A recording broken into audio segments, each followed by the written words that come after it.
Hi everyone, welcome to another video of Greener Days.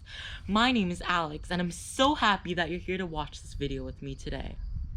This is the third video and I really am glad that you're here to support me.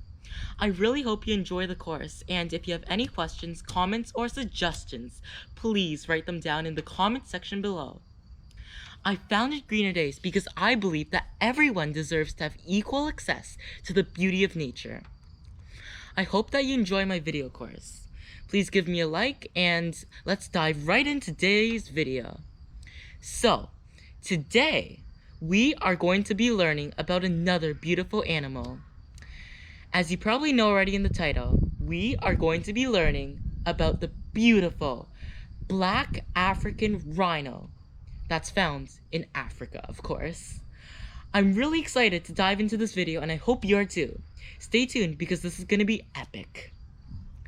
As always, we need to start with the definition of a rhino.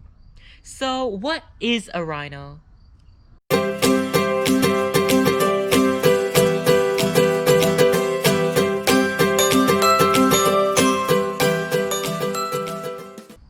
Today, we'll be learning about the male and female black rhino. I have a friend named Scott, who is an African black rhino. Hi Scott, how are you feeling today?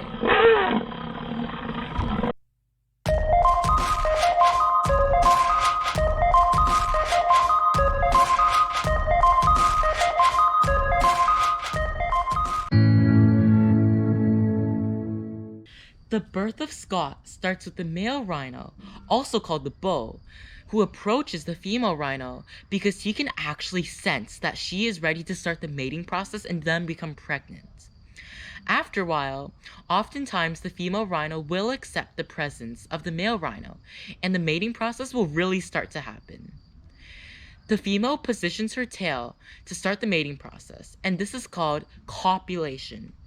This lasts from as little as 30 minutes to as long as 30 days. After, she will become pregnant for a full 15 to 17 months until she is ready to then give birth. After she feels ready, she will find a quiet, secluded place in order to give birth.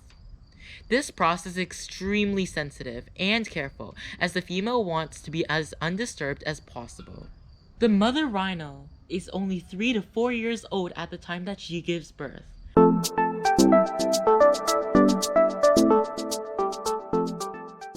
As soon as Scott comes out of his mother, he weighs a bounding 40 kilograms already and can actually stand just hours after birth. The calf will feed on its mother's milk for the first 2 months until he gets used to eating his food. Scott stays with the mother as long as 2 to 4 complete years. Soon, Scott grows up to be an adult. The adult male black African rhino weighs an average of 1,350 kilograms, while the average female black rhino weighs 900 kilograms. As an adult, Scott needs to find a place to live for himself. But luckily, he's not picky at all. The black African rhino can live in anywhere that has good vegetation with enough fruits and vegetables to eat, plus water within a 10-mile radius. That means a lot of options for our Scott. From places like the heated savannas to the extra wet wetlands, the possibilities are endless in the great African climate. But you may be wondering about the population of how much rhinos are in a certain place. Well, another good thing is, black rhinos aren't picky about where their population density levels are. They can range from as low as just 1 rhino per 100 square kilometers to 100 rhinos in 100 square kilometers. It just depends on the area that they live in and how meant it is to be crowded or not crowded. But next up, just what does Scott need to eat to stay strong and healthy? Well, he actually is a herbivore, which means that he only eats plants. So that means at least no hunting has to be done. He needs to eat grasses, sticks, leaves, branches, and all these things. As long as he has them nearby, he can survive. Even though I mentioned grasses as part of his diet, it's still only a very small portion of it. The majority of it comes from the other things I mentioned. Scott feeds during nighttime, when the weather is cooler and there's less disturbance around him. And if there's no water around him, that's actually not a big problem. He can actually survive for a few days just with the moisture of the plants that he takes in through his mouth. Now that is seriously helpful in the hot African jungles. Usually, the black rhino strips down the leaves and sticks as they consume it. They usually don't eat the whole thing whole. But when it's the wet season and the weather's super moist and humid, Scott would actually rather just eat the entire plant instead of stripping it down, probably because it's a lot easier to chew.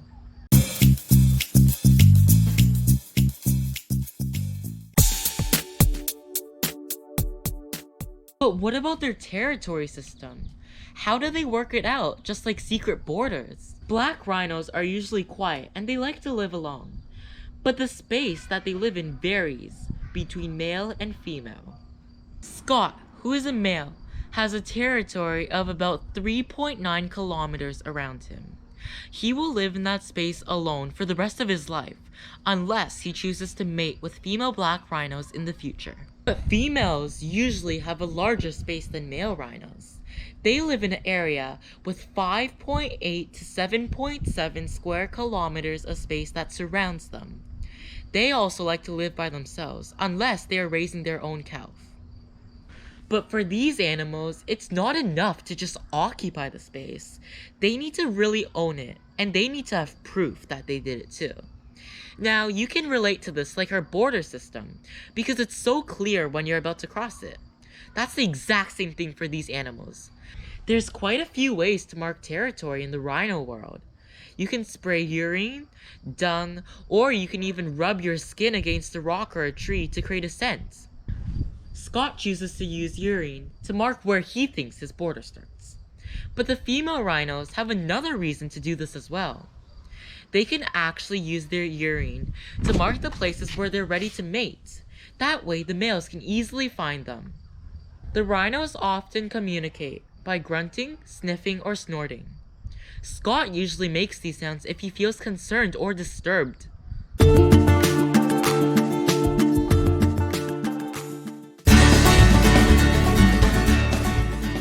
But while it's important to know all these facts about the black rhino, let me get to another important topic. What do they even look like? They have a small bump on the back of their head and a fairly short neck. Scott has 3 humongous toes on each foot, but the middle toe often holds the most weight of the rhino. Now, about the horns of the black rhino. The black rhino has 2 horns on their head. One at the front and one at the back, sort of in the middle, like here. They use their horns for defending their territories, moving their cubs along gently, breaking branches, and digging for shelters. They can also use it to prove that they own the space and by fighting against other rhinos. However, their horns are not attached directly to their skull, as there's no bone in the middle of it that goes to the skull. Their horns are made up of keratin, which is the exact same material that makes up our fingernails and toenails. In addition, their horns never shed, so it keeps on getting stronger and thicker throughout their lives. In fact, did you know that they can grow up to 3 inches of horn per ear? Don't be fooled by their name. The Black African Rhino is actually not black at all. Their skin is more like a mild gray. But the thing is, you can't expect to see their true skin because they're always wallowing in mud or dirt. Their skin is wrinkled and folded in many places.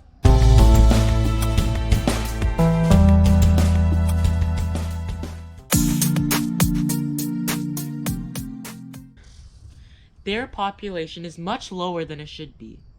As recently as 1970, it was estimated that there were around 65,000 black rhinos.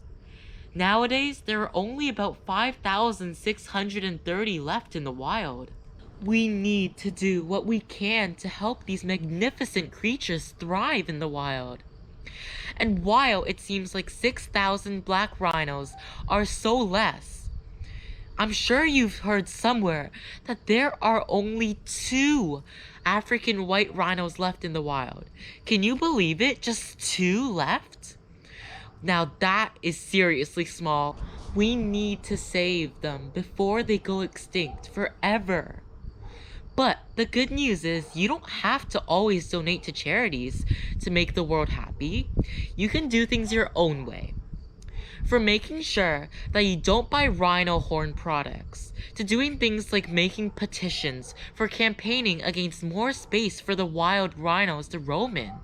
That could help them raise their young better. If you ever visit these places in Africa, you must go see how beautiful these rhino species are.